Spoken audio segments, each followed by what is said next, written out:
윤석열 대통령이 오늘 오전 의대 정원 확대와 관련해 50분 동안 대국민 담화를 발표했습니다. 윤 대통령은 의료 공백 장기화로 국민에게 불편을 드려 송구하다면서 의료계를 향해 합리적인 방안을 가져온다면 얼마든지 논의할 수 있다고 말했습니다. 취재기자 연결합니다. 이승배 기자. 네, 정치부입니다. 오늘 대통령 대국민 담화에서 가장 관심은 의대 증원 문제였는데요. 윤 대통령이 조정 가능성을 내비쳤다고요?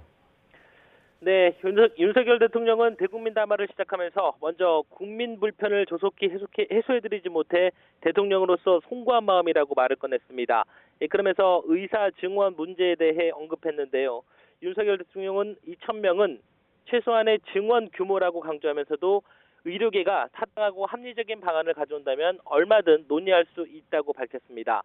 다만 의료계가 증원 규모를 2,000명에서 줄여야 한다고 주장을 하려면 집단 행동이 아니라 확실한 과학적 근거를 가지고 통일된 안을 정부에 제시해야 한다고 조건을 달았습니다.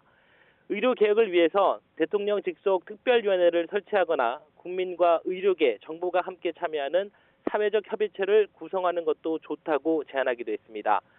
정부와 의료계가 2,000명 증원 규모를 놓고 팽팽한 대치를 이어가는 가운데 윤 대통령이 일부 조정 여지를 내비쳤다는 해석이 나옵니다.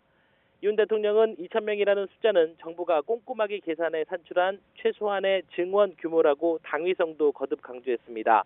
그러면서 지난 27년 동안 역대 정부들은 의사 증원과 의료개혁을 위해 9번 싸웠으나 9번 모두 졌고 의사 직역 카르텔은 더욱 공고해졌다면서 이제는 결코 그런 실패를 반복할 수 없다고 말했습니다.